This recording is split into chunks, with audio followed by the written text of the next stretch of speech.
To everyone watching from around the globe, good day. My name is Vignesh, and welcome to this, the third and final episode of the HEAD Foundation's webinar series, Educational Leadership in a Crisis. Over the last 2 weeks, we have explored issues around mobilizing one's community and nurturing one's educators in this time of crisis.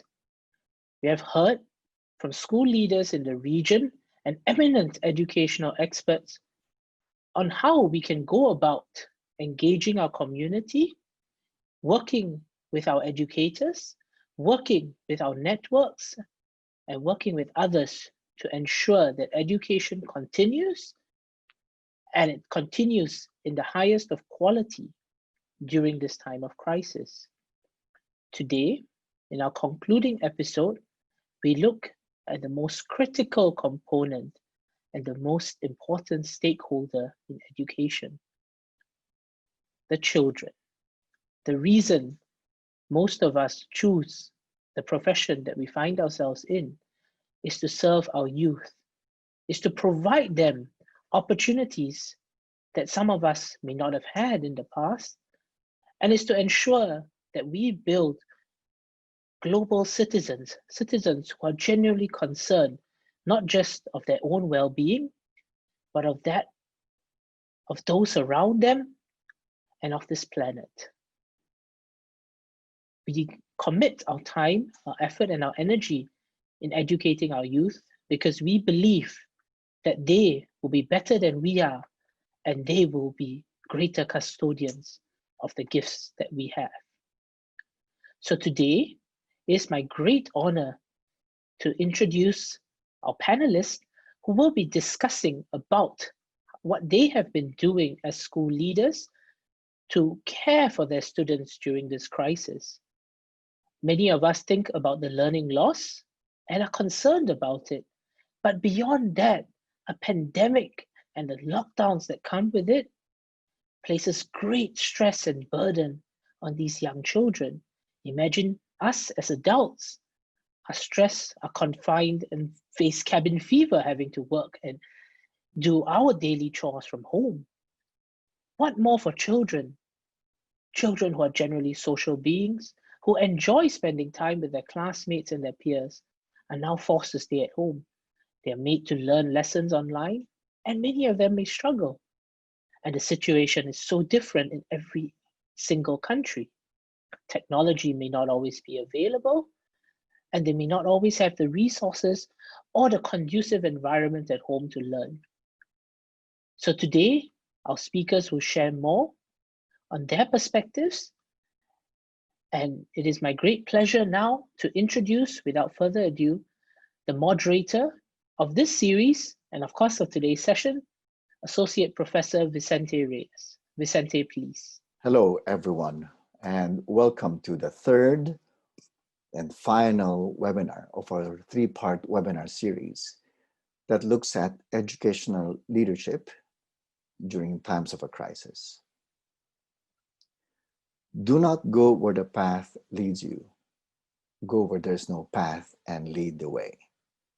These words from the poet Ralph Waldo Emerson appropriately fits our set of speakers today. In a time of pandemic, as Vignesh reminded us in his introduction earlier, we are blessed to have with us two practitioners and one academic who specializes in educational leadership.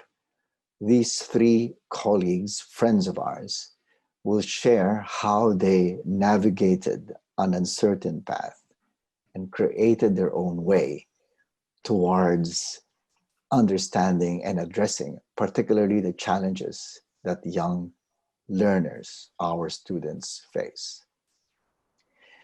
We have as our speakers, first would be Jaida, but I will be providing the more detailed introduction for her before she begins her presentation. So let me open by introducing Widjanarko. She is currently the principal of Chuchi School in Jakarta, Indonesia. Caroline is an experienced school principal with a demonstrated history of working in the education management industry, ranging from preschool to high school. She obtained her undergraduate degree from the Atmajaya University with a focus on psychology, and then completed her master's degree in educational leadership at the De La Salle University in the Philippines. She used to be working with primary schools. That was her first encounter with the head foundation at with us from the University of Queensland then, but now she's assigned to the secondary section of Chuchi School. The critical friend for our third webinar is Dr. David Ang. He is an associate professor at the National Institute of Education. He serves as the Associate Dean, Academic Quality at NIE, Singapore. He provides overall leadership, management, and improvements in academic, student, and programs quality. David's area of expertise, among many others, is in complexity leadership learning. This is something that is really important for us, for all of us today, in these contemporary times when we experience what people have referred to as volatile, uncertain, complex, and ambiguous contexts. Before we proceed with Jaida, our first presenter today, I'd like to just invite everyone to participate in a poll. So I'd like to read out the poll question that we have for all our participants. How best can we extend care to young people during crisis? Do we regularly communicate with and directly address issues troubling students? Do we increase engagement with parents? Do we prioritize the well-being of learners over and above academic progress? Or you might think that you're confused and unsure of what steps to take. So I invite all our listeners, our friends from different parts of the world, to participate and choose your response to this poll. Before we start our Q&A at the end of this webinar, we will be sharing with you the results of this poll. I now introduce our first speaker for this final webinar. She is Jaida Malonzo, currently school principal at Batino Elementary School. Jaida has had a rich international experience, having participated in the Leaders and Educators in Asia program in 2005, and then having completed a certificate in educational studies and leadership with the Head Foundation and the University of Queensland. Batino Elementary School is a kinder and primary school, and it's also a designated special education center of the Department of Education. Jaida, can you kindly share with us your insights as to how we navigate and care better for our students? Thank you, dear mentor, Dr. Vicente Reyes. Good day to all the educators and participants from around the globe.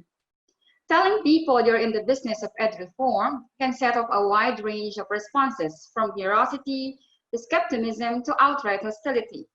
It's understandable, of course, that this would happen. Being a global citizen, I prefer to talk about transformation and how it can happen as painlessly as possible for the benefit of all. My trainings in Temasek, my experiences as an exchange teacher in South Korea, and my scholarship program with the CSL opened my mind and soul to global citizenship education and how can we globally transform our educational system.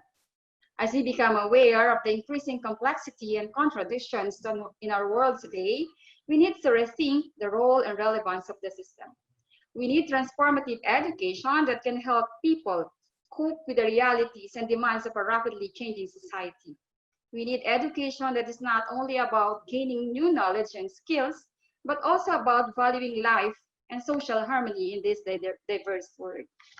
It is in this slide that this program, Bridging Connections Through Sign Language, Hands in Action, then Love in Motion, is conceptualized and implemented for the welfare of the clientele of Batino Elementary School, Special Education Center. My school is coined as the first education center in Quezon City, Philippines.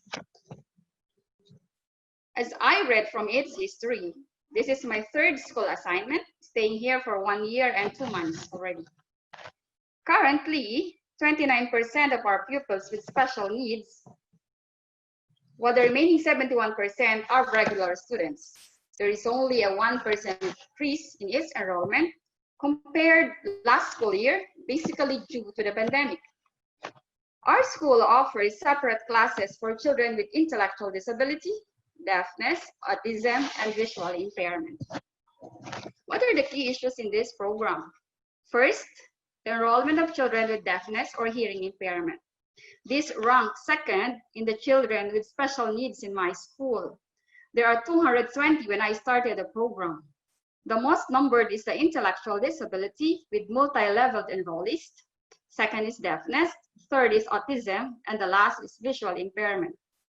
Deaf learners from kindergarten to grade 4 are handled with special education teachers equipped with the sign language competencies, while the deaf learners from grades 5 and 6 are mainstream in general education or regular classes, which are handled by a general education teacher with assistance, of course, of a teacher interpreter.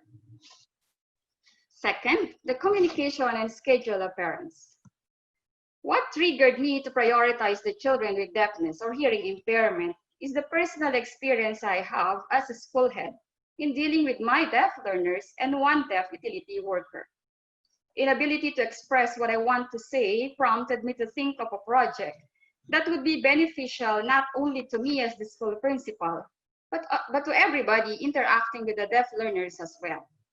Also, gathering the parents or other family members with their different busy schedules is really a challenge. However, allowing them to realize the importance of the program somehow swings the difficulties behind. For those who cannot really make it physically to attend the sign language session in school before, are sent with video lessons for them to learn and cope also. So even before the pandemic started, we already communicated using the social media platform. The third, bullying cases among and between the deaf and the general education learners. This is seemingly alarming because of miscommunication. In my perspective, these children really need a lot of patience and understanding because they think and feel that other people are not understanding them, getting fun of them and the likes. Hence, they resulted to some unruly activities that probably seek attention. This problem was lessened during the last quarter of the school year because regular and deaf learners have time to interact with one another during the sign language. This is the way they communicated before using their paper and pencil and their body parts. But after and during the program, they can now use the signs they learned, and I'm happy for that. The implementation of the program happens this way. I proposed the program to my division supervisor and coordinator in the schools division of Quezon City, Philippines. Then a meeting was set with the Philippine Deaf Federation through its president, Ms. Caroline Degani, followed by a series of meetings with my internal and external stakeholders, with the family members, my teachers, and of course, the children, both regular and the deaf learners. And bullseye, this is my project. During the pandemic, this is the way we communicate. Due to the restrictions, the program is continued through the weekly uploading of the video lessons to the sign language thread created basically for the purpose. This is also the platform where they send their videos and photos while studying the sign language together at home. Also, pupils who graduated were tapped to also upload videos and share in the group. Parents who also learned already also share the same in the thread. Video conferencing is done at least once a month or as the need arises or whenever a pupil wishes to see me. During the pandemic, this is how we help them also. The series of food augmentation or the Panta with COVID food packs from Ateneo de Manila University Loyola Heights campus greatly helped our school learners and their families survive in some ways. As a school leader, I personally visited them in their respective barangays and homes to distribute the food packs. The sixth wave food distribution gave me the opportunity to get to know my school learners and their families more. I witnessed how they cope with the pandemic. I felt so much appreciation to the parents for exerting magnanimous effort and time bringing their special children to school despite the very far distance of the residence to Batino Elementary School, just to get the appropriate education they desire for their children. I also visited our school learners in orphanages and foundations. The fatigue and fear of catching the virus didn't enter my thoughts upon seeing so much happiness in their faces, surprised seeing me and my staff and the food packs we brought for them.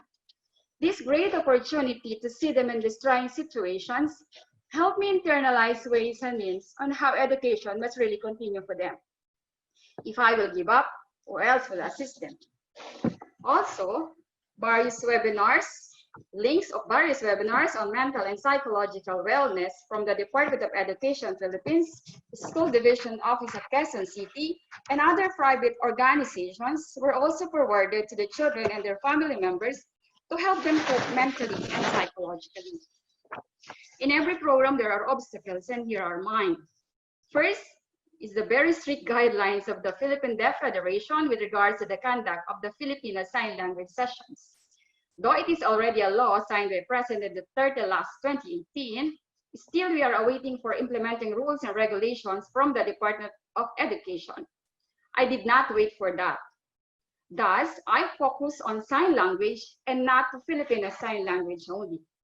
Nowadays, if there are reteaching to do, then we are more than willing to do it. Second, the availability of the deaf instructor to conduct the sessions is prolonging the implementation of my program before. Further, the professional fees for their operation and expenses is also an added provision that needs careful budgeting and logistics. Due to these constraints, I tap my teacher interpreters to help me with my program. Outsourcing of resources from generous officers, members of the School Parent Teacher Association, and using the available school funds I have made the program possible. What are my key learning points? First, I have more engaged internal and external stakeholders because most of them have children with special needs, so their heart belongs to mine project. Second, this program does not only teach them, we touch them and transform their lives eventually. Third, we cannot give what we do not have. As equipping myself with the sign language competencies is a great task. It is flattering to hear and to know that in the history of the school, I am the only school head who tried to study sign language. It is a sacrifice indeed, but I need to spare time to personally monitor the program and gradually learn the competencies myself. The lessons I've learned: first, be ready to take the risk and its consequences. As school leaders, we should be risk takers. If I did not take the risk, I will not have a program like this. Second, I made my faith larger than my fears and my dreams bigger than my doubts. I experienced this during the COVID food box distribution during the height of the pandemic. Third, our strength lies in being a part of a community. We do not live without relationships, and we should never forget that. We have a very caring and shared connection between us, and it's amazing to see how we stick together at times. Sharing is caring. I would like to end my presentation by quoting what former UN Secretary General Ban Ki-moon said, and it quotes, "Good education is more than an entry point in the job market. Education is the power to transform people and bring shared values to life.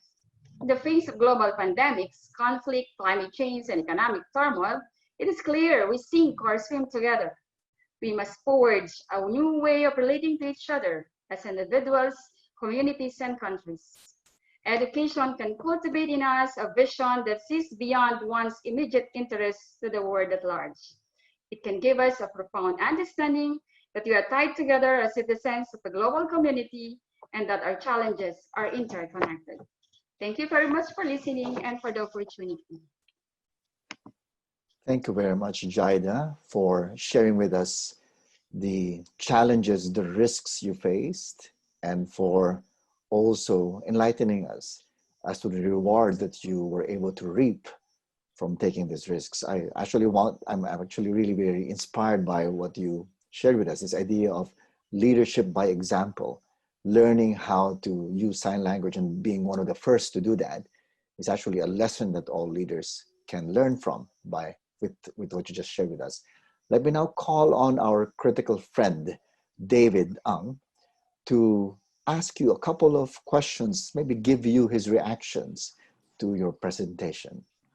David? Yeah. Thanks, Jaida, for sharing the intervention in the program. I am also inspired. And you made two important points, which I would like to probably ask you to elaborate a little bit more or think a little bit deeper. You mentioned about the importance of learning together, and it's still happening in this crisis. And the other point is that learning together is actually limited by your availability of deaf teachers in a way where, because the being able to teach more is that you don't have the expertise of the teachers. I'm just wondering whether if you could think a little bit more about how do you expand learning together and tapping on resources beyond the teachers that are trained, who are trained. Actually, nowadays it's difficult to tap resources from the outside the school. So what we did is to really tap my school parent teachers association officers, and then I have one great in stakeholders, the Rotary Club of Quezon City and Loyola Heights and the Inner Wheel Club. They're the one helping me a lot with regards to my special education programs. So we really help together, we learn together because their hearts belong to special education. And then my teachers, we always meet at least once a week or twice a month to really spend time what's really in need for my special education students. Yeah, I was just wondering whether you could also expand the thinking and look at not just only teachers and parents and the broader community as resources to help in the learning, the social learning, and the support of special needs children. But what about the children themselves?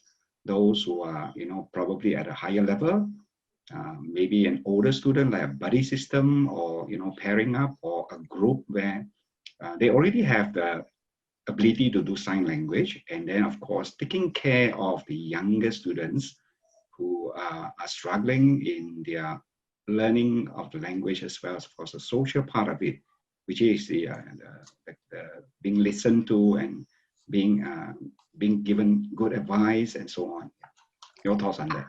Yes, there actually we are students who already graduated and who are still with us but have learned a lot of sign language already, are the ones teaching their fellow students in Batino Elementary School. And then they also the one teaching their parents themselves, because parents have the difficulty learning the language by hands. If your fingers are too difficult to bend, we teach them that. And then these children, the higher age children, they do that for their parents and their fellow students. Thank you, Jaida.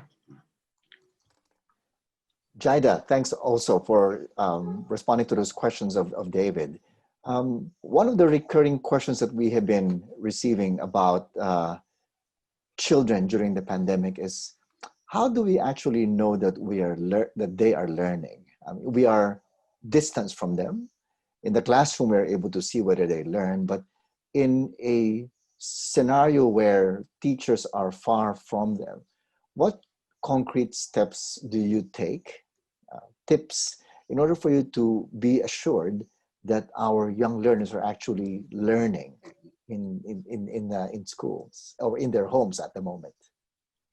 Actually, there are children who are sending me private messages requesting for me to accept their friend request, and then it's time for me to accept, because it's an informal assessment for me to know whether they are learning or not the sign language I uploaded in their sign language chat.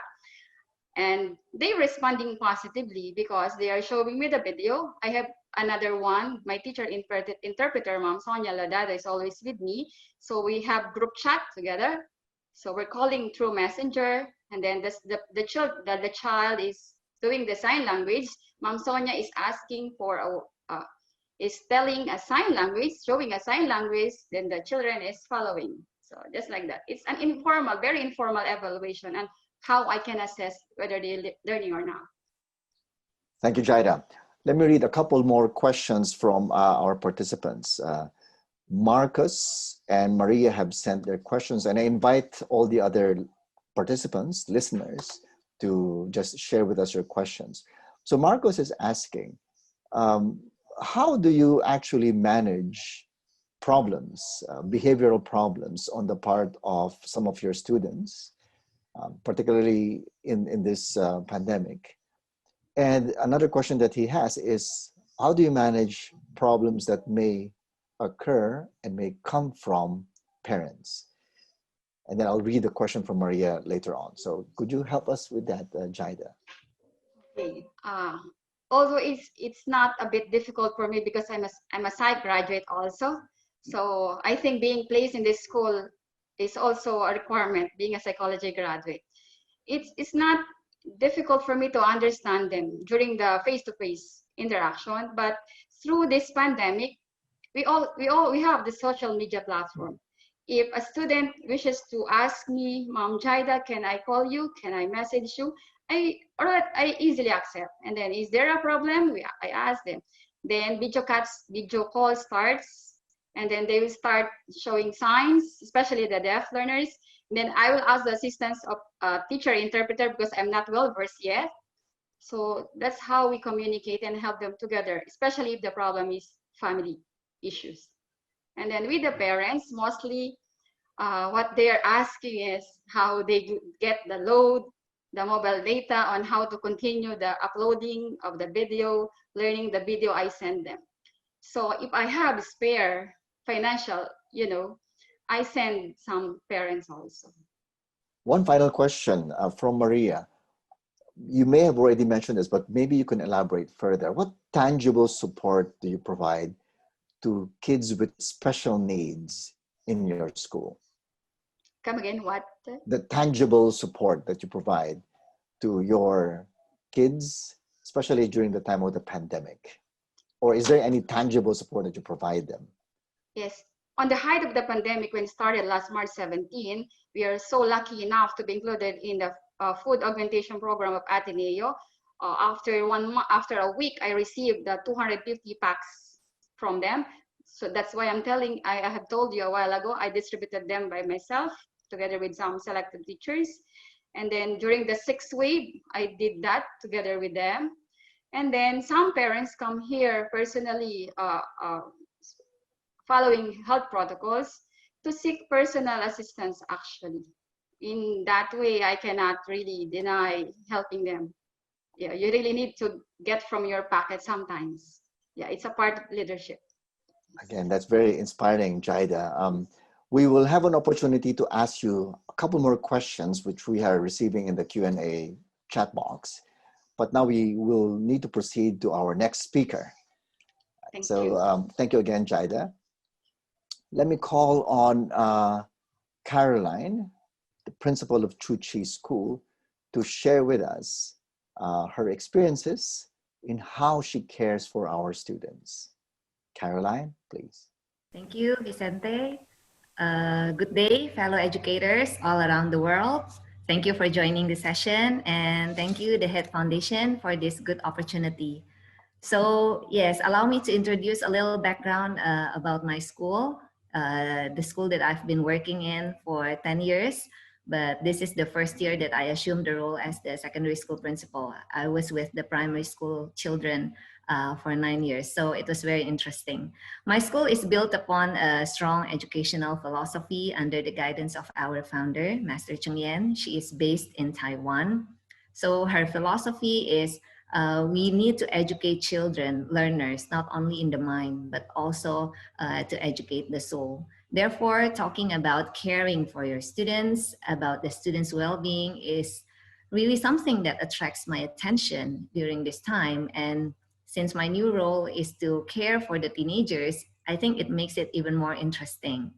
So yeah, when we talk about students, of course, we talk about learners from different age groups, starting from early childhood, kindergarten, up to secondary or high school. We could say that this time, most of the school-age children, well, not only children, actually this pandemic has been having a big impact on all of us. Yeah, but school-age children are really affected by this. And people experience like fear or anxiety everywhere, little things such as doing the grocery shopping, visiting friends can seem very dangerous or very making you feel scared at this time. Well, this can somehow be the source of stress of young people, you know, as young people normally always feel invincible, right? But this time they're also facing a lot of stress. They are adjusting to the online learning. It might sound okay in the beginning, but because it has been ongoing for like 6 months or so, then it becomes something stressful as well. They are adjusting to that, and then they could have lost a lot of opportunities, such as teenagers who plan to go overseas for further studies, or they could also lose some traditional milestones that they have planned in their life. So yes, they are experiencing a lot of stress. Although us as adults, we have enough stress or pressure during this time, and we tend to overlook the stress that the children have at this time. However, we need to acknowledge the stress that they're facing right now and do what we can to support them. As the future is considered precarious, we probably have bigger challenges to overcome post-pandemic. When things return back to normal, we don't know what is going to happen. What kind of children, what kind of students, what kind of learners are we going to have in the school? Imagine these bunch of teenagers whose developmental task is to interact with their friends, with their peers, who are kept in isolation for months. We do not know whether they will face this social anxiety when they return to the real normal setup of interaction or social life, or inability to interact with others. And as we can see that I think this will still go on for quite some time. And we realize that it is no longer a sprint, it is a marathon. It is a long-term journey. Therefore, in my school, we design programs to ensure students' well-being. We would like to make sure that their well-being are taken care of. So a little background on my school. Yeah, I was also very inspired with what Jaida was sharing and how much she is willing to go the extra mile to provide the best education for the learners. In our school, we are trying to develop the strong support system to ensure their well-being. Our school is implementing international curriculum. We use the Cambridge International Examination for our primary school and International Baccalaureate for junior high and also senior high school. So our program, we started at first, we believe that we need to check on the students' well-being during this distance learning. It's true that during the remote learning, it is very difficult to connect, to have personal touch with the students. Therefore, we conducted a well-being survey to check whether they're okay, whether they're fine. The responses were very, there were different responses. Most of them said that they feel bored, they missed coming to school, but generally they're actually quite fine. And then the school counselors, they're also very important at this time. They work very hard to design programs and lessons that will address the students' needs.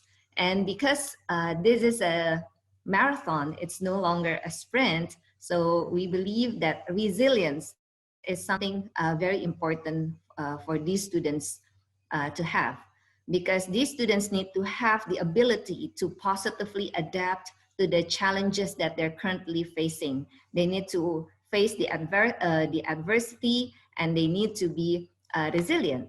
So the lessons, we designed the lessons about resilience, and it vary from stress management, journaling activity, instilling growth mindset. These are all conducted by the school counselors and supported by the teachers. Then we also believe that normally the students will have different support systems. They come to school, they have friends, they have teachers, they have other life outside of the house. But now most of them are at home. So we believe another strong support system that should be built will be the family. I think that could be one of the most crucial support system that the that needs to be built. And we have to make sure that the students also have a strong support system at home. We try to conduct parent seminars and also activities. We intend to build strong relationship between parents and children. Again, the context here, because we're dealing with teenagers, yeah, sometimes it is a little bit different when kids reach their teenage years. They're no longer as innocent or as carefree as they were when they were very young. So they could, at this age, they could be having a big impact because of this lockdown, because of this quarantine. And parents start to let go, right? The kids are no longer as clingy as they were when they were young. Then children at this age, teenagers, they actually also prefer friends to family, but at this time it is not possible. That's why it could be a stressful experience for them. Oftentimes, when the children reach their teenage years, the communication with parents can also be a little bit affected. Sometimes they need some special tricks, not to mention that not every student, not every child comes from a very supportive family. There are a variety of backgrounds as well. So basically, the school is trying to facilitate throughout many ways. During the online learning, we incorporate lessons about resilience to teach to the children. Additionally, we also facilitate the students' interactions through virtual platforms. So like the school counselors, we set up rooms consisting of some students, and we just let them talk to each other freely without having the boundaries that, oh yeah, we need to discuss about the lesson. They can just talk because they need to just interact with their friends, even though they cannot see each other face to face, but at least this virtual background, this virtual platform can help them. Then we also do another well-being survey to check again on their well-being. And I think this is definitely not the end, although we could say that this is a kind of post-test, but the cycle will continue. We will look again what is needed by students. Then we could also design another programs that will address their needs. So the key people in this implementation are, of course, the parents and the students. Yeah, because the parents and the teachers, I'm sorry. And I like the idea that parents and teachers, we are adults, and we were once children, we were once teenagers. So at least we could try to understand them more. And moreover, the emotional reaction of children at any age, including adolescents, is in part a reaction to what they see from the parents and caregivers they are surrounded by. So like what Mom Jaida was saying a while ago, you cannot give what you don't have. Teachers, to teach resilience, teachers need to be resilient teachers as well. This teacher needs to be able to manage their stress as well. So as part of our professional development training, we're not always talking about the technicality or techniques of teaching, unit planning, and stuff like that. But instead, we also do well-being journaling. We want teachers to also be grateful, to focus on the positive, and to bring positive impact to the learners.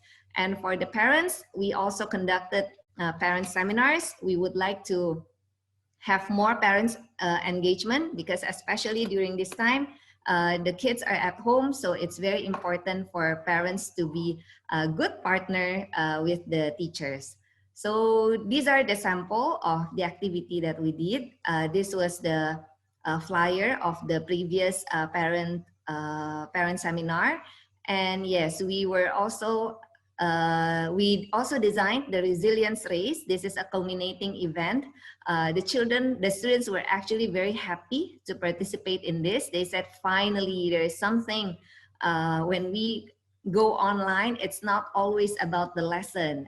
They could do some games, although the result is, of course, not as good as if we can do it offline. But this is an exposure for the students, for them to exercise their cooperation and collaboration with others, and to think also creatively, and to show that they're willing to overcome the challenges. So those are the activities and the programs that we had in our school. So the key learning points is at this time, school should be willing to design lessons or specific time to tackle students' well-being. I know that it is a stressful time. Not only the students, but the teachers are also very stressed and parents are also very stressed. But well-being is very important because mental health really matters. It's no use if the curriculum is on track, but the students are not well taken care of mentally. And teachers and parents should also understand that it is crucial for them to support the well-being of the students, whether they are very young children or they're teenagers or they're in going to early adulthood. And a strong support system is really needed. At this point, it's the parents being the and the family members in the house. So this is an example because a while ago I was mentioning that communication between parents and children, especially when the kids get into teenagers, could be a little bit tricky. So we also want to break the ice. We would like to melt the ice. We would like to break the barrier. So teachers collaborate with parents. Parents send love letter to their kids, of course, through Google Form. They send it to the school, so the school will design an activity, and then we will share the result of this love letter writing activity to the children. So so that children will also feel that, oh, my parents care so much about me. So this is an example. So the lessons here may be something that we can learn together. The first one is, if there are educators or teachers here, I think it is important for us to manage the expectation related to academic matters. Academic matters, of course, they're very important. We have objectives to attain. We also have scope and sequence to follow. But at this point, it is very difficult to force everything, especially with the younger learners. It will just be stressing out the people around the learners, and the learning will not be fun, and it's not going to make a positive impact on the students. So regarding the academic matters, the expectation needs to be adjusted a little bit. And then the role of school counselors actually is very crucial at this time. We do not only wait until problem comes, then the counselor will meet the students, will counsel the students, but we can do preventive measures such as having regular counseling, even though there's no case arising, and designing programs, especially to ensure that these students are well taken care of mentally and to make sure that their well-being is okay. And then homeschool collaboration is, of course, very essential. It is always essential, but now it's becoming more and more important, and it's crucial, especially with the children not being here in the school. The students are not in the school. So it's very important to have the parents or the family and the school to collaborate to make sure for the betterment of the students. So that practically sums up my sharing for today. Thank you very much. And look forward to exchanging ideas with you. Thank you. Thank you, Caroline. This is a marathon and not a sprint. So this is very sagely advised for all of us who are trying to make sense of the challenges that we encounter during this crisis. I'd like to call on David now to ask you a couple of questions, perhaps give you some reaction to your presentation. David, please. Yes, thank you, Caroline, for sharing that. And I quote the same statement that you made, what Vicente has just also repeated, that learning is not a sprint, but it's a marathon. And you use the concept learners, which I have also been trying to reinforce the importance of understanding that learning is indeed a lifelong process. It's not just only the concept of learning a particular subject, a fixed period of time. That's typically associated to students. Students have to learn a subject at a particular level, and then once you're done with it, you move on to the next stage. But you use the word learners, and which really is so important in today's context, and especially about you're talking about the stress that the young children are going to get. So yes, I want to strongly encourage you to continue to use that concept.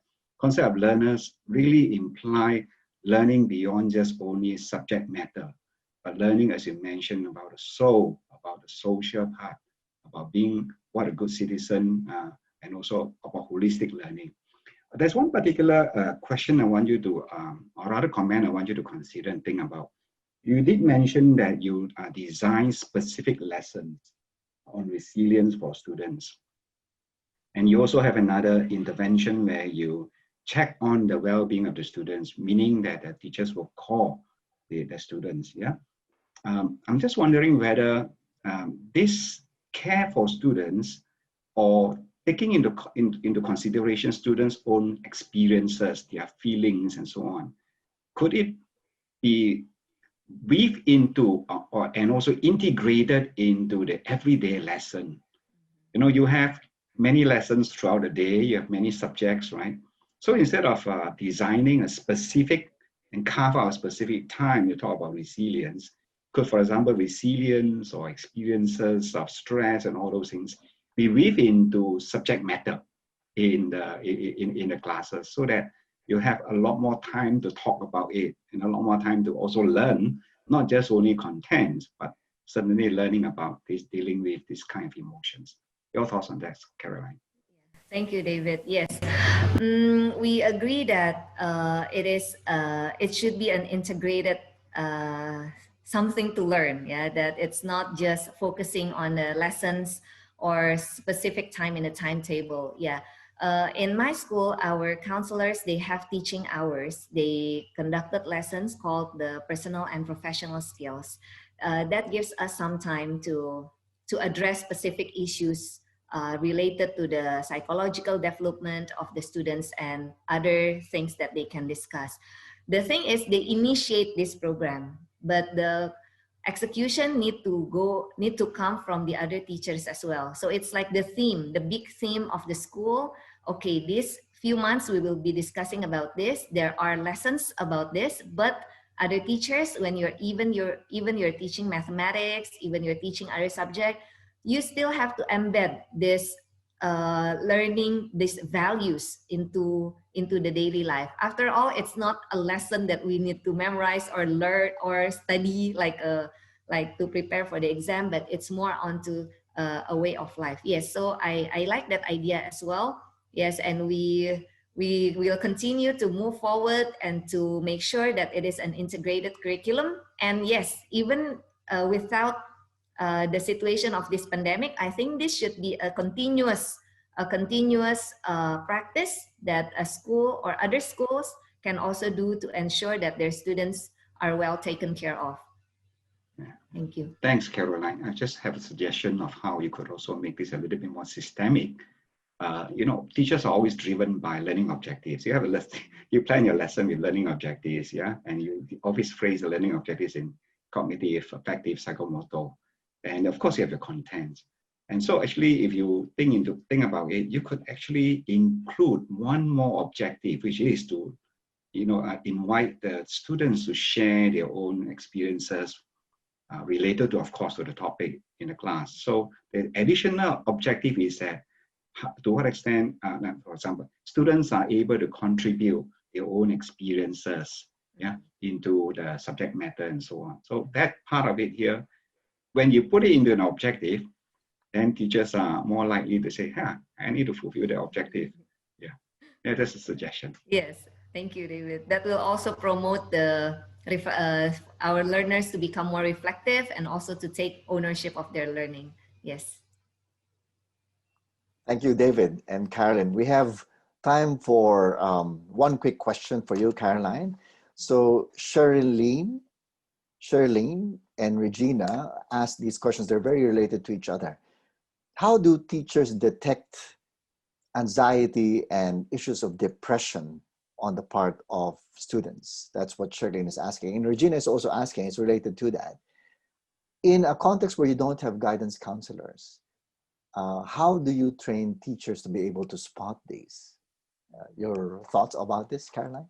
Yes, thank you for the question. It's not an easy one, especially during this distance learning, right? But we could always, actually it comes with a quality observation, but quality also comes from quantity.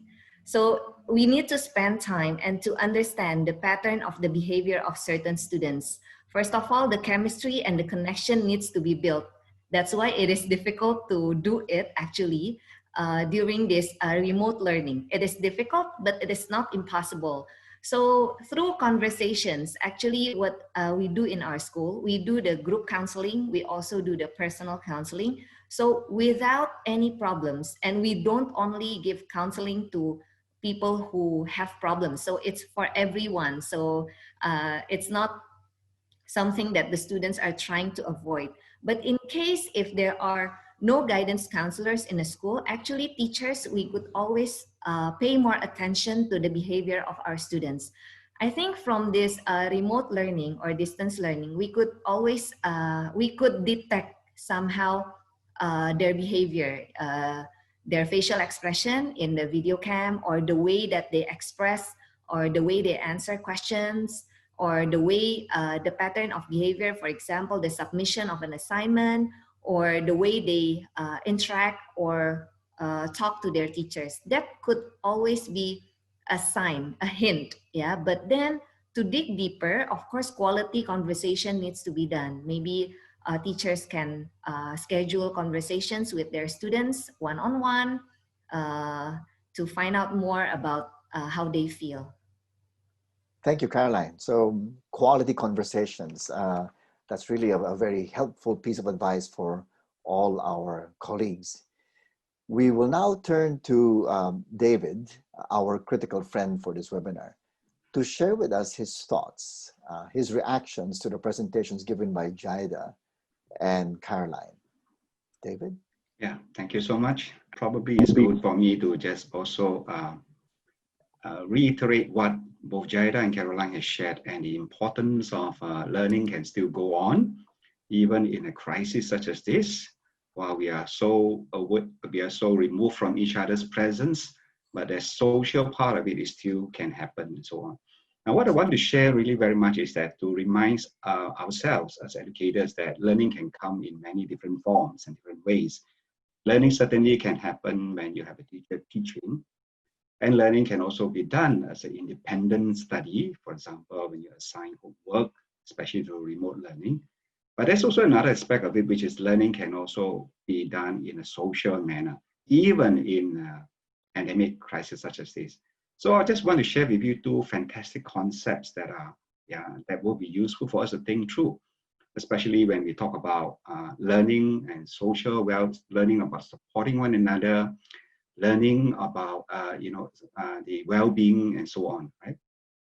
This particular concept, activating students as learning resources, is taken from William's book, which is a very influential book about assessment for learning, right? And so this concept is understanding that teachers are not the only sources of learning, and teachers are not the only people who should be responsible to teach or to make sure students learn. Right? Learning is, just to reinforce what Dewey says in 1963, the learning is a social activity. This, of course, means that there need to be interaction. There need to be one where a chance to be able to hear and listen to, of course, properly, not just only hearing, but listen to intensely, and also being able to share and interact with each other. So even in this very challenging situation, we definitely do miss the social interactions part, which we sometimes take for granted that it can happen in the classroom, it can happen in the school. But in today's context, when students are learning remotely, then there ought to be one where we have to be more purposeful in activating students as learning resources, more on the social part. We can certainly do that, for example, using, if we use Zoom as one of the platforms, pairing up students for a specific period of time, so the students will be able to interact, yes, through the media, through Zoom as a platform, where the learning can carry on even remotely in pairing up or group activity kind of a situation, right? So this social activity, as I say, is very important because one is that students sometimes will feel that they are more open and more ready to share if their peers are there rather than having to raise a hand and ask a question from teachers. So this way of purposeful thinking may require us to think about how do we translate or integrate cooperative learning into a remote learning situation. And it's possible. You could do that also. For example, the ability of the Zoom for breakout sessions. So that can be done where you have a purposeful grouping of the students, giving them some specific tasks, and of course, implementing the cooperative learning methodology. Yeah. So the other aspect of it here is, of course, students as learning resources, as what Jaida has shared, is that if you have students who have gone through the same experiences, who are now more mature, who have also, of course, the ability to communicate in sign language, then therefore activating them as learning resources to care for, or as a buddy to the younger students, will be something very important in these challenging times. The stress that students go through, the challenges that students go through, the feelings of being alone in isolation certainly helps if there is somebody who say that, yes, I'm here and we're going through the journey together. Then of course, another aspect of students as learning resources can be in a form of inclusive education. And I think Jaida's school is a good example. 29% special needs, which means that the mainstream students are the majority. If there are some specific interventions of helping the mainstream students to have some level of awareness of the challenges faced by the special needs students, that would be fantastic. For example, subjecting the students to go through a particular period of time where they have something over the ear which they can't hear, right? And then people giving them instructions and so on, yeah, and then they will miss some important things, like maybe rewards and so on. They may have missed certain rewards. That will give them a certain level of awareness that, yeah, these are the challenges faced by our deaf students. And likewise too, of course, it can raise empathy and awareness of the challenges faced by blind students as well. So this form of activating students as learning resources is basically to expand the learning opportunities and the support system that we have in our school without having to overburden and over pressure our teachers and the parents. The next concept is the concept of life-wide learning. And as I've shared just now with Caroline, that the concept of learners is a fantastic concept because it talks about one where learning continues and not just only happen in the classroom. Learning happens in the school, learning happens in the classroom, learning happens at home, learning happens in the community, and learning certainly will continue. And this is the important understanding that when students come into the learning setting, be it in a remote setting or in a classroom, they come with a whole host of experiences. And this is what is being defined as what we call life-wide learning. It's about the space where they learn from family, things that they have observed in the community, in the neighborhood, and of course, the religious settings and yes, recreational, music, street activities, media, and a whole host of these experiences. Students will have probably more time taking in this life-wide learning because it's on a daily basis. Yeah, they're subjected to opportunities to be exposed to, like I say, interactions and of course experiences. And if we can think about this, is that they already have this breadth of experiences. And if you could integrate this, their experiences into the formal learning itself, then you find that the formal learning will definitely be much, much more enriched. So this concept about life-wide learning is really more about how do we integrate the experiences of students into specific contents that we have designed. So if you can weave it in there, then you'll find that students have a voice. Students will be able to be more participative. But more importantly here is that if you, of course, design lessons where the experiences of students, and of course the stress and the challenges that they are facing. This can also, of course, from this life-wide learning experiences of theirs, you can weave it into the formal teaching and learning. You'll find that there will be better opportunities for students to have their feelings being expressed and have their feelings being talked about and shared. And you have, of course, a community learning together, both, of course, among the students, and of course, if you can include parents as well. So I would like to certainly encourage all the presenters, as well as all of us, to think through the concepts where we can emphasize and tap on opportunities of students as learning resources and students' experiences where we can address and also at the same time integrate into the curriculum itself. Thank you. David, thank you very much for helping us distill the inspiring messages that Jaida and Caroline have shared with us today.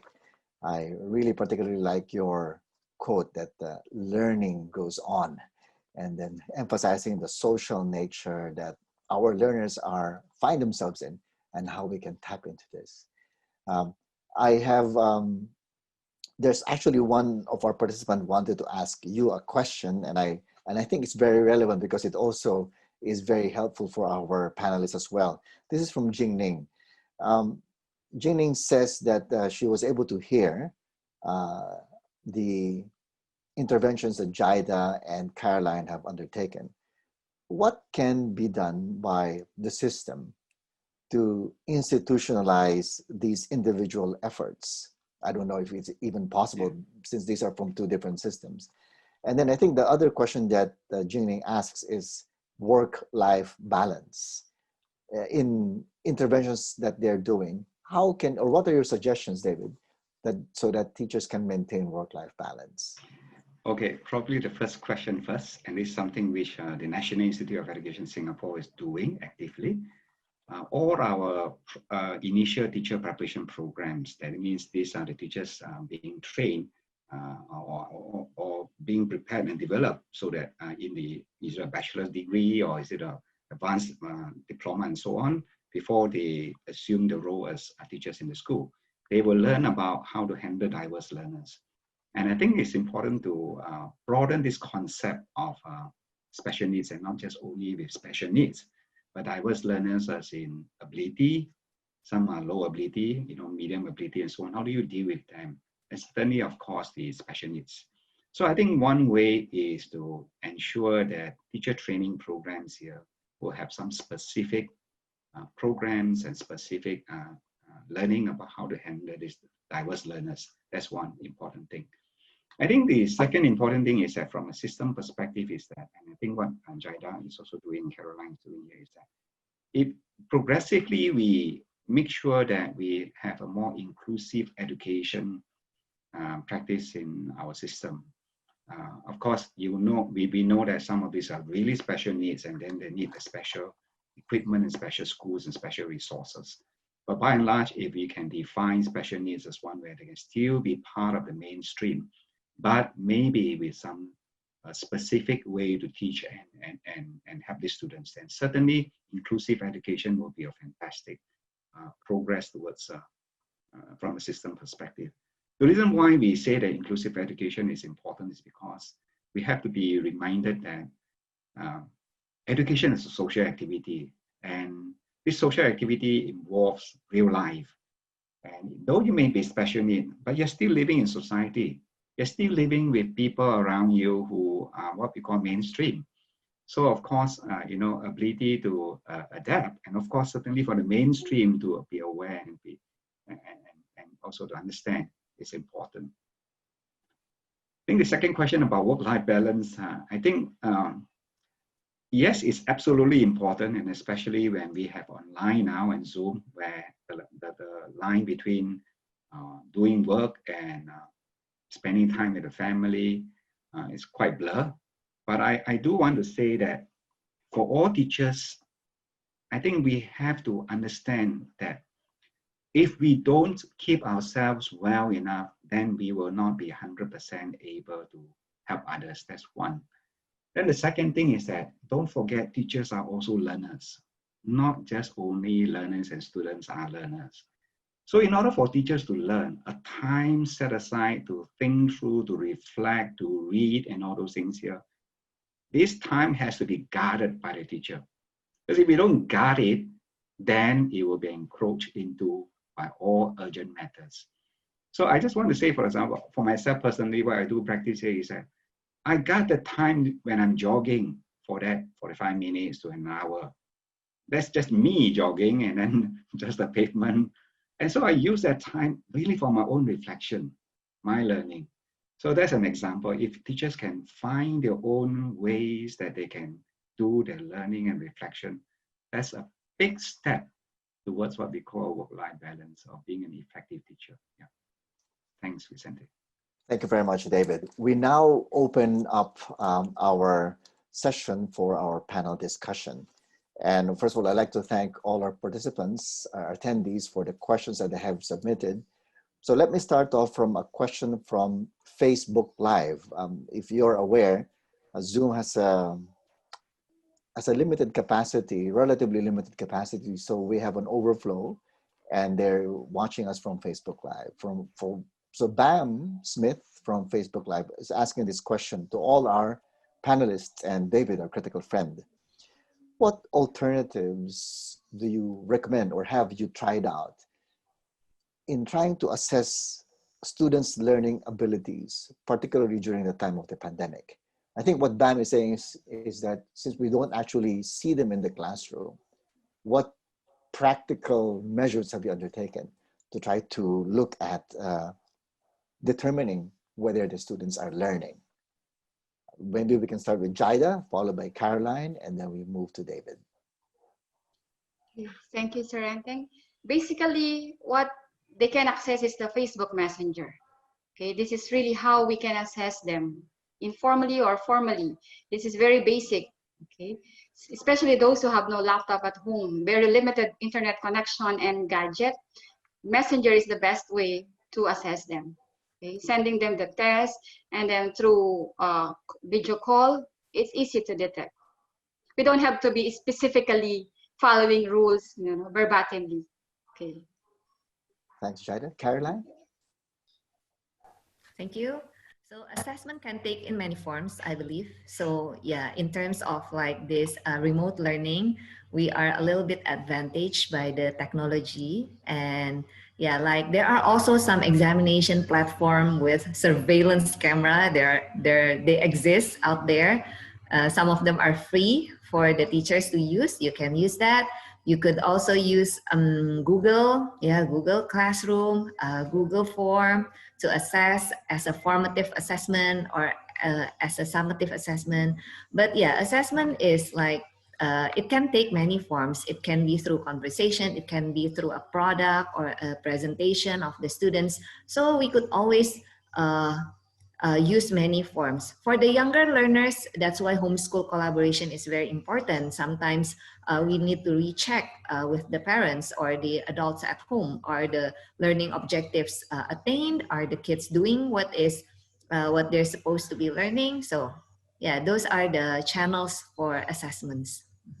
Thank you, Caroline. Before I ask David to respond, I am being reminded by our friends that it's time for me to share the results of the poll that we asked earlier.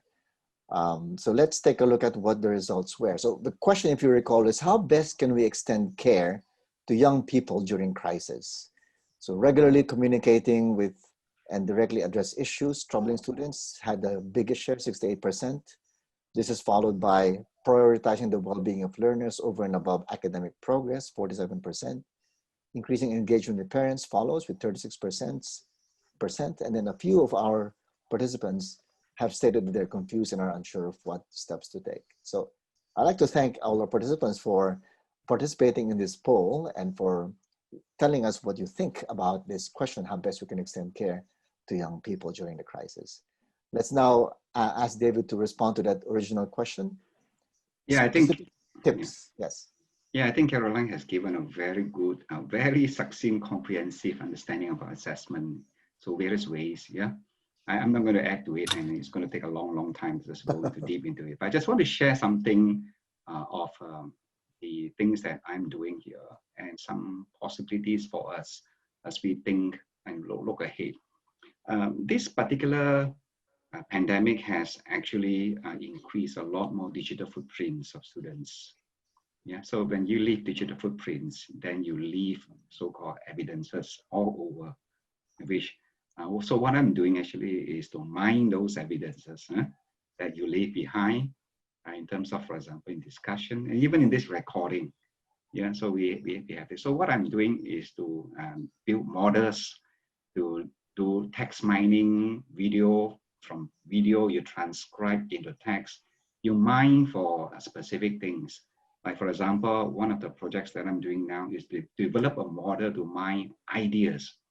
So we often talk about, students, yes, your subjects, your subject contents, but I'm also interested to develop students, not just of the mind, not just of the soul part, but it's also about, are they ready to be incorporated into the world of the, in this emerging world where you have technology driving it, you have, of course, a lot of changes in jobs and so on.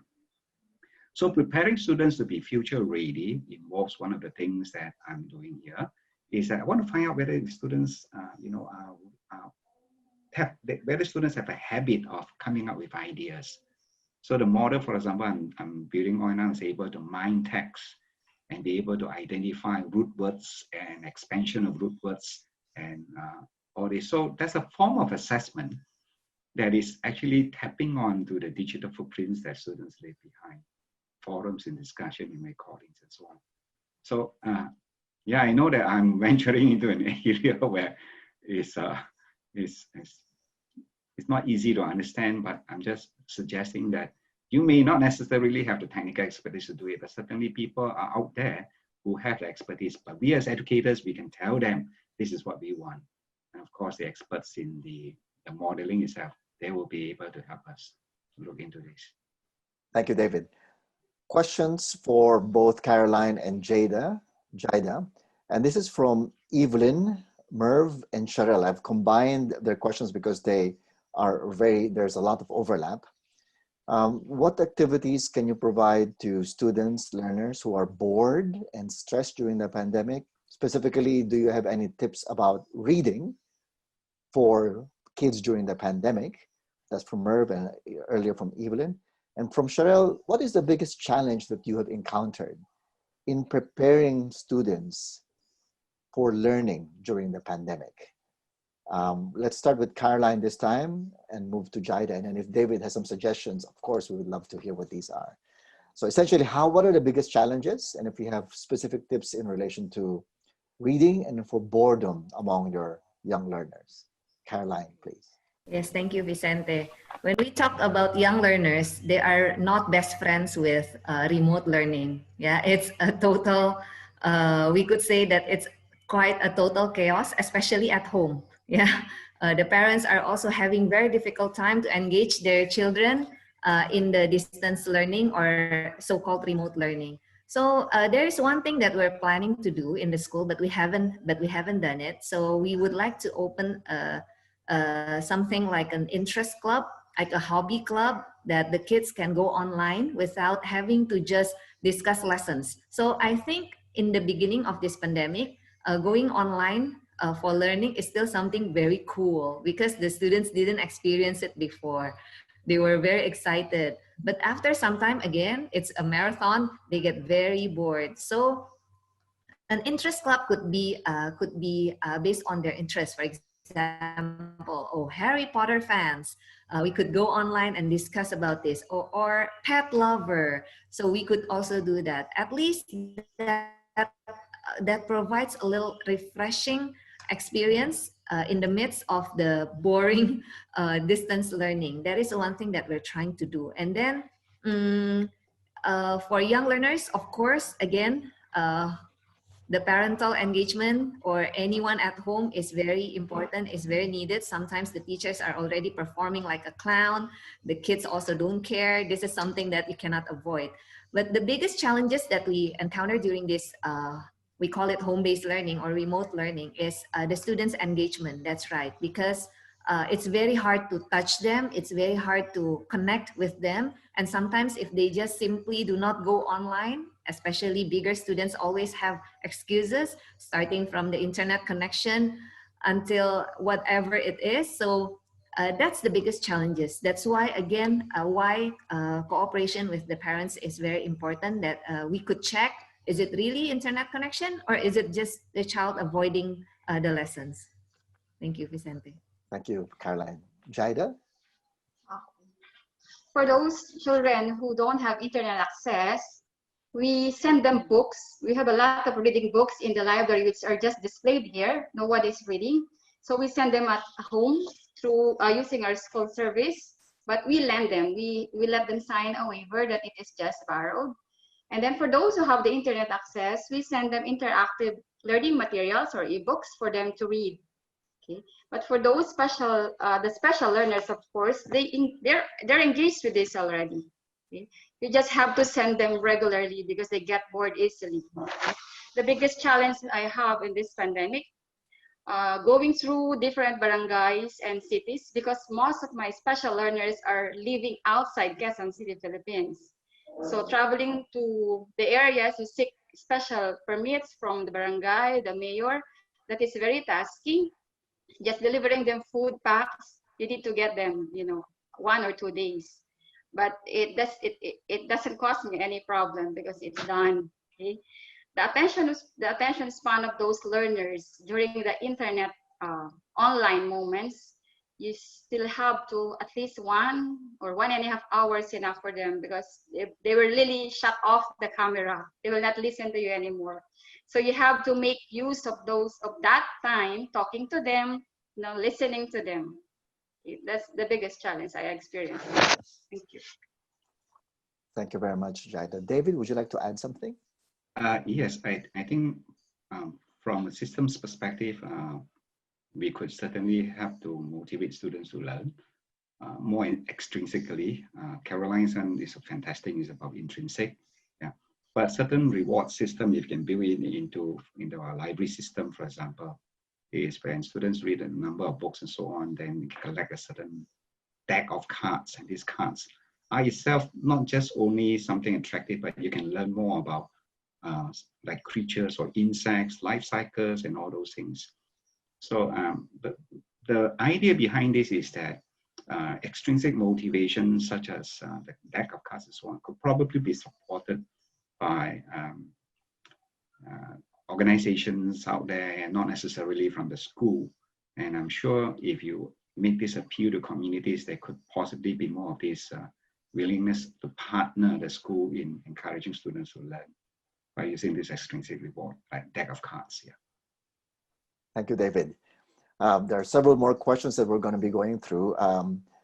Eva and Maria have asked a question about connectivity issues, I think, and we've talked about that, internet connectivity.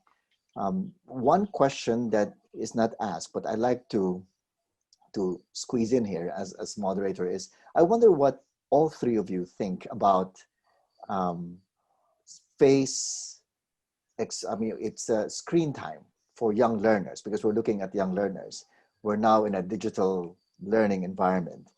What guidelines do you have, or do you even have guidelines that you share with teachers and parents in relation to screen time for young learners? Maybe we can start with Jaida, Caroline, and then David. Yes, the Department of Education in the Philippines have uploaded the number of hours that the student should be online. So all teachers, school heads should follow that. So it's institutionalized for us. What is it actually, Jaida? Do you remember what the limit is? For example, for the kinder level, it should be at least 1 hour only. Right. So grades 1 to 4, at least 1.5 hours, and then 5 and 6, and so on. High school, at least 3 to 4 hours, like that. Perfect. Thank you, Jaida. So it's institutionalized for us. Right. Caroline? Yeah, I think it's more or less the same. We try to provide breaks in between so that the kids' eyes will not be strained. they can have some time off the screen. But actually the suggested screen time actually not only refers to the online learning. Yeah, sometimes when it's the break time, they're also in front of the screen playing some games or watching TV. Actually, it's almost the same. Yeah, I think the biggest setback for this online learning is really children's exposure to the screen. I think it's really too much right now, and it's really difficult to avoid. And yeah, there's nothing much that we can do. We only can like set some breaks for the students and give them tasks that don't always require them to do it in front of the computer, so that they can always take some time off the screen. Thank you, Caroline. David, would you have some comments about this? No, I think what Caroline and Jaida has shared, they covered most of this already. And there is a more purposeful and timely intervention by teachers to direct students away from the screen. And also, of course, I think what Caroline suggested is an excellent one, which is make sure that we can set tasks that require them to move their eyes away from the screen and look at other things and start working on, for example, paper, and so on. Yeah, I guess these are important interventions that could be done by the teachers here. Thank you very much, David. One question that comes from Maria Cecilia and from Marcos. Maria Cecilia says, and this is for Caroline, Jaida, maybe David can also comment on this, is this notion of a psychosocial first aid that the schools offer to students, also to parents, if you actually offer this sort of looking out for the total well-being of school stakeholders. And then Marco says that there's been reports of self-harm in different countries. And he was wondering whether in Indonesia specifically, what does Caroline, what do the schools do in addressing issues related to self-harm, or really the well-being of all the stakeholders in our school. Mm-hmm. Let's start with you, Caroline, move to Jaida and then David, please. Okay, all right. Yeah, that's very interesting, and that is something that is really in front of our eyes.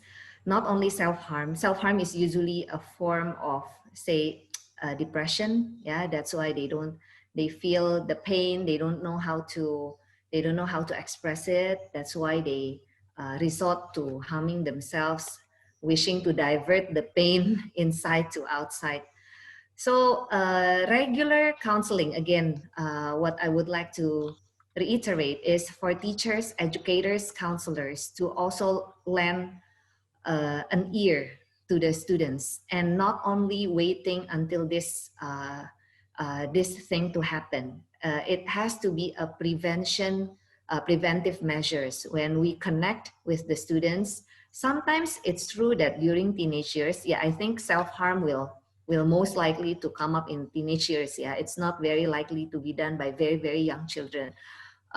When they're getting older, they start to have a certain kind of frustration or depression. It's very important that they have not only a critical friend, but also a supportive friend. And this could be, if not the peer support, it could be an adult, either the school teacher or the counselor. So yeah, how to address it? Of course, it's better to prevent it, but if it happens, then we have to seek for professional help to deal with this matter. I think that's from me. Thank you, Caroline. Jaida? As of this moment, lucky for me, I don't have such thing in my school, but if ever I will have that, a lot of psychosocial webinars have been provided to teachers and parents. And there are still scheduled webinars for them on the following months. Maybe this can help them, but if it happens in reality, then maybe a strict guidelines should be implemented. Then we'll cross the bridge when we get there. David? Yes, from the same concept of activating students as learners, we can think about activating community partners as support resources as well. Recently in Singapore, the Samaritans of Singapore held a 1-week emphasis on teen suicide, which actually has been on the rise because of the COVID and so on.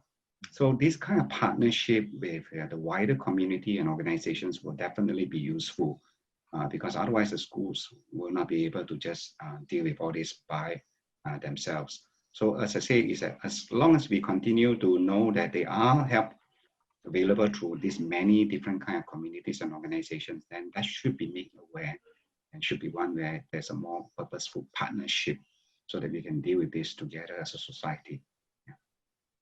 Thank you, David. Perhaps you have time for one more question, and I'm going to read out questions from Bettina, Terence, and also from Zulistiwanti, right? So Bettina asks, she's actually, it's almost like a reflection. She's saying that this pandemic may have long-term effects on our young people, particularly because of the distancing that is required. As David mentioned, it has to be something social. Learning is something social. So I wanted you to reflect on this. Have you had a chance to sit down and talk to your colleagues and say, what can we do to try to mitigate whatever negative effects or ill effects might happen to our kids during this prolonged period of forced isolation? When I say isolation, being away from their colleagues. That's from Bettina. And then something related to that is from Terence. Given that situation, how do we best manage the resources that we have available to build resilience among our young learners? On the one hand, what are the effects that this pandemic might lead to? And then what can we do in order to build their resilience? Perhaps we can start, David, is it right if we start with you and then we move on to Jaida and Caroline? Yeah, I think the assumption that it will have a long-term effect may not be fully have evidence of that yet, because we are still into this about 9 months into this particular crisis. And also, I think we don't have enough studies and evidence to point out indeed the effects of it. But one of the things that we can learn from history is that children especially are a lot more resilient than we can give them credit for. And so we strongly believe that if parents can play the role of helping students and children, of course, to voice their feelings and so on, this will definitely be part of the support system within the family and of course within the school itself to help students here to weather this particular storm. I think the other aspect of it here is that when it comes to dealing with the emotions and the social well-being part of students here and the social part of learning here, is that within each jurisdiction, country, city, and so on, with their specific rules, we can definitely leverage on those rules. If the rules say that we can only have 5 students, right? And so therefore design activities for the 5 students and certainly encourage your child to join that particular 5 students group. Right? So as I say, we live and work and plan according to, of course, the rules by the jurisdiction. And I think that's probably a better way rather than keep them away. Yeah, thank you. Jaida, thank you, David. Yeah, maybe regular virtual meetings with teachers and learners will somehow help them understand that we are one in this fight. You know? If you really have to follow government rules and protocols, maybe someday, somehow we can get rid of this virus. We can go out freely from the world. You know? But for the meantime, we have to really let them understand through a series of meetings, listening to them, that this is not an issue to just neglect. We have to really fight this together.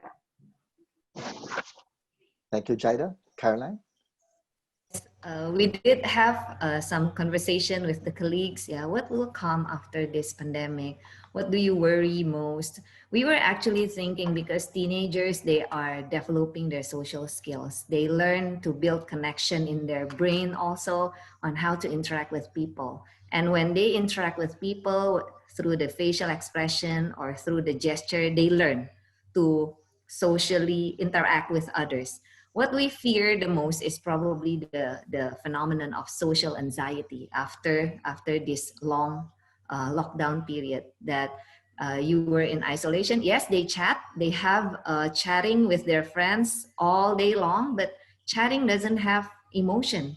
You don't detect emotion. You have emoji only, yes, emoticons, but you don't learn, oh, I should stop talking, I should continue, or my friend seems from the face, it doesn't seem that she likes what I said, so I should rephrase my sentence or what. We don't learn that through chatting. So what we're afraid, they could be awkward socially. They don't know how to interact very well with their friends. But yeah, that's why even virtual meetings, sometimes they refuse to turn on their camera. Of course, children, teenagers, they start to be conscious. They don't want to see how their friends see them. They're fearful about it, so they prefer to turn off their video. But actually, it's a way of learning to learn other people's facial expression. So that is one thing that we would like to be. We do not want that to happen, but we would like to be ready if someday that happens. Then as an institution, maybe we could also design certain programs or to facilitate the social interaction when the time comes. And to build resilience, yeah, what resources that we have? Of course, resilience is also something that is connected with the growth mindset, focusing on something that we can control, focusing on the positive. So some of the exercises that the students can do, actually, they can do like a gratitude journaling to be thankful for what they have. Instead of bombarding them with the news outside, how many cases today here in Indonesia, we could focus on the positive things, and also ask them to do something meaningful, to share food with the people nearby, to think about something that they can do instead of dwelling on something that they cannot control. So that's practically some of the things that we could really actually do with our students. Thank you very much, Caroline. And with that, we end our Q&A with all the panelists and our critical friend. And that also essentially concludes our third webinar. So thank you very much, panelists. Thank you, critical friend, Professor David Ang, and thank you for all our participants. But don't go yet, because I'm going to be calling on Vignesh as we wrap up the lessons that we have learned in relation to the three-part webinar series that we have just completed. Educational leadership in times of a crisis. And actually, I'd like to ask Vignesh one specific question. If you could kindly bring us back to what motivated you and the Head Foundation to undertake this program. What were the objectives that you wanted to accomplish then? Vignesh? Thank you, Vicente. When we first thought about this, when the pandemic first struck and all of us were caught flat-footed, we were shocked, we were surprised. We were wondering what we could do. So over the years, the Head Foundation has done its best and done what it could to contribute to the development of educational leadership in Southeast Asia. And through our interactions with educational leaders, we realized how important it is, and very often not given the sufficient attention that it rightly deserves. So during the pandemic, one of the first things they wanted to do was to catch up with some of our alumni participants. Everyone, as you are very aware, and I'm sure our audience now know, all the principals who have been talking to us over the last 3 weeks took part in the Certificate in Educational Studies in Leadership program. And so what we wanted to do was to speak with our Filipino participants who we had just left towards the end of last year. I want to catch up with them, see how they're doing and what's been happening. And this was something that we did at the start of the pandemic. And talking to them was just inspirational. We scheduled to have one call with them to learn what they've been doing, what the challenges they're facing, and how they were overcoming the pandemic. And what we ended up having were 2 calls, because we just didn't have enough time to listen to the amazing work that they were doing. And we realized that there was this wealth of knowledge, there was this great amount of activity that was happening among school leaders, particularly school leaders that we knew in the Philippines and Indonesia, who were doing such great things to improve their educational outcomes, to help their teachers, their community, and their learners during the crisis. So we thought, what can we do to share this with the wider community? So that was the genesis of the webinar series. And then both of us got speaking, and we started to realize that yeah, we had some amazing work that these principals were doing. And it was important that the wider community had an opportunity to listen, to engage with them, and our critical friends were able to lend their knowledge, their experience, their wisdom to what was being discussed. So that was the genesis, that was the reason behind why we did it. But Vicente, maybe I can turn around and ask you this. As we were originally conceiving this idea, we then sort of decided on these three categories of community, mobilizing your community, nurturing your staff, and caring for your students. Would you like to share a little bit how and what motivated us to have these three categories and how they could inform us during this event? Yeah, thank you, Vignesh.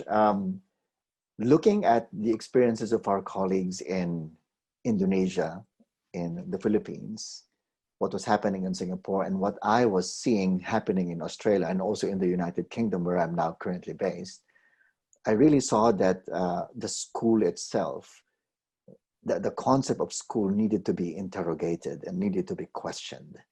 And I thought that the opportunity to undertake a three-part webinar series focusing on what I identified as three themes that need to be questioned, investigated, and interrogated was really important. So we wanted to start with the school being a building that we find in a community, or in what Jaida said, in a barangay. A barangay in the Philippines is the local community unit, right?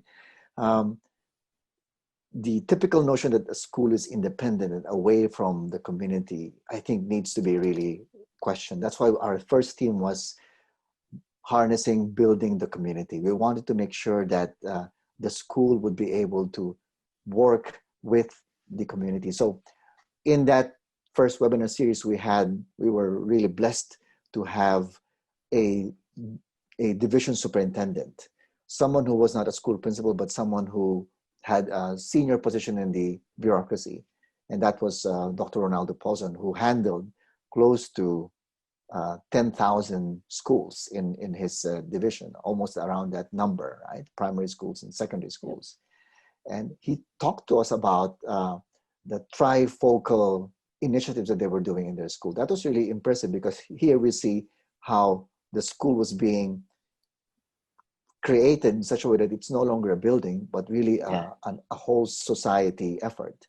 I know we had Sophie Andy, our dynamic principal from Jakarta, who told us about the importance of collaboration, communicating, and connecting with relevant stakeholders in the community.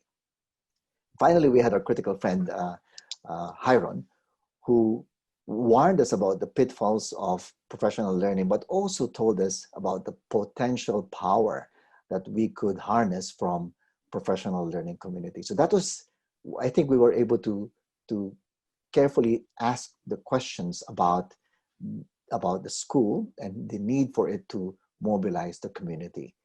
Did you have additional learning points from that, Vignesh?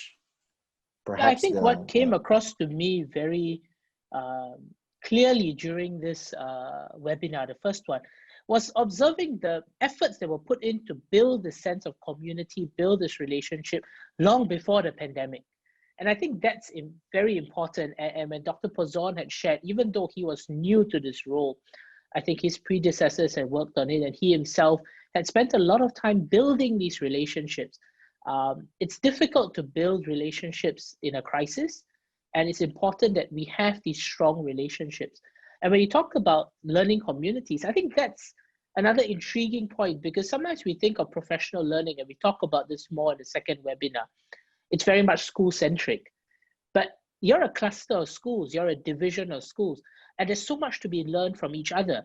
Sometimes if we learn from just our peers in our own school, we may not get as rich an experience as we were if we were to discuss with colleagues from other schools, from within the division, who are facing their own unique set of challenges. So that came across to me as a very important point. And what I'm sharing on the screen now was the outcome of the results of the poll that we conducted during the first session. And I think, you know, the huge issue here is really the technological problem, the infrastructure, the lack of a stable internet connectivity, cell signal, and hardware. And this is where the community can contribute so much. We can tap on community resources. We can seek the support, the help of community, of benefactors who could support it, of government and officials who are able to lead the charge in some of these improvements. And I hope that the pandemic gives some deep thought into the kind of investments that a lot of these communities need to make in the infrastructure upgrade that would allow us to tide over future pandemics. So we moved to the second session just last week on the 17th of September, where we had three amazing speakers. And I'll let you, Vicente, share a little bit about your thoughts before I respond. Yeah, so we had our first webinar really was about mobilizing the community. And I was interrogating the role of the school as an isolated building.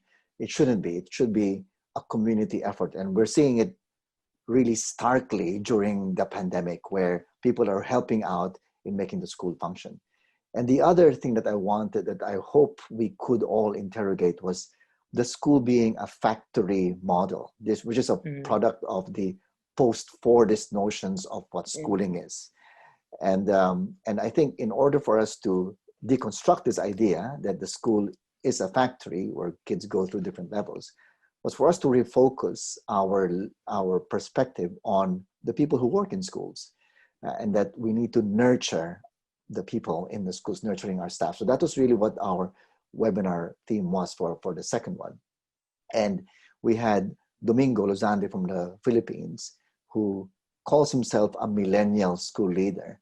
And he talked about camaraderie, and he talked about how his painful experiences beginning as a teacher, he channeled these, and to make sure that the people that he was now supervising, he was handling, that he would care for them. So that was really remarkable.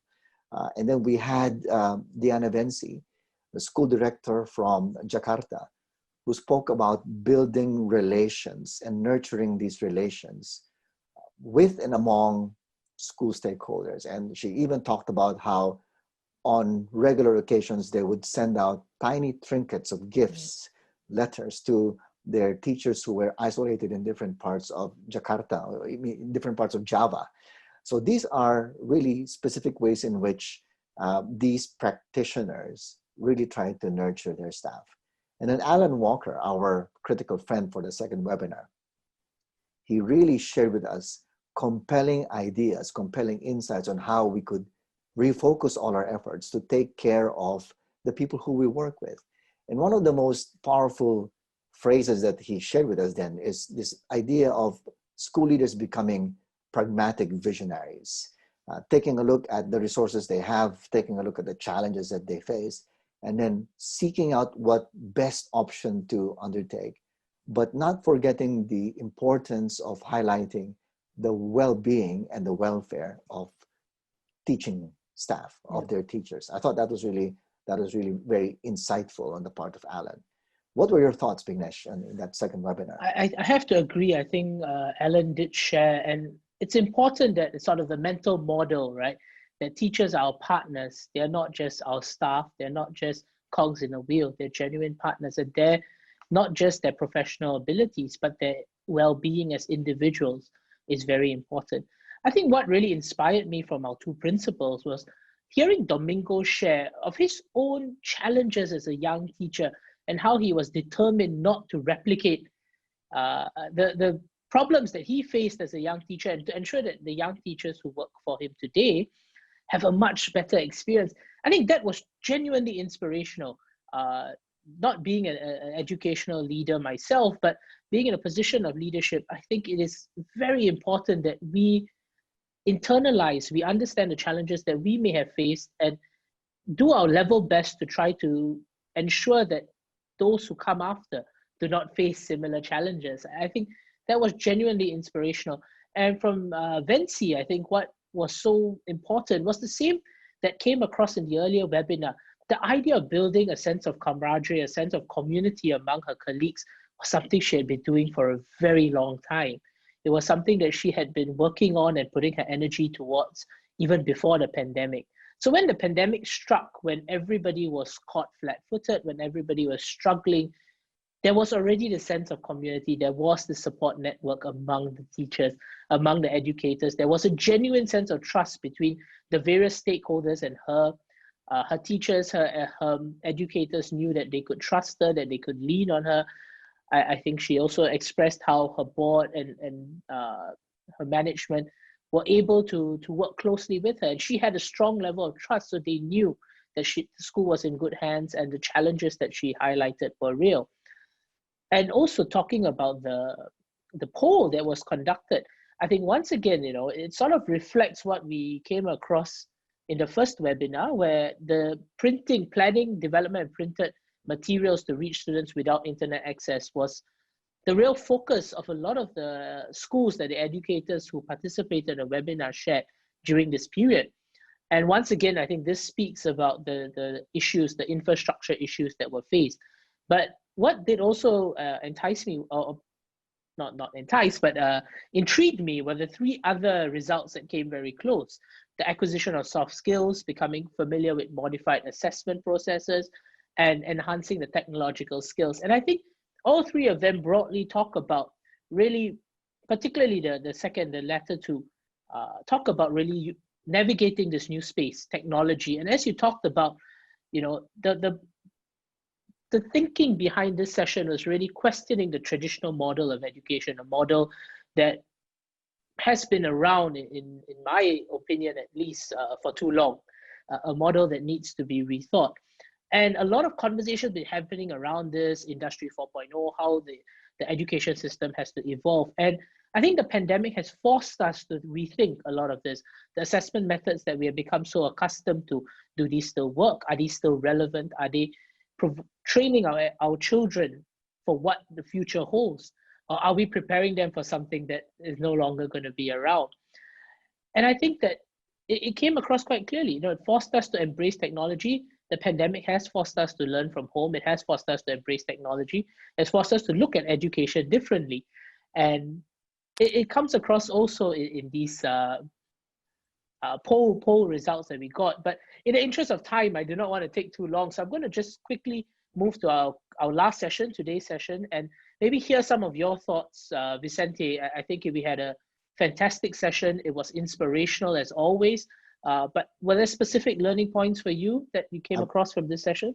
Absolutely, Vignesh. So this third theme, caring for your students, for me, I think this is the most critical of all the issues in relation to schooling.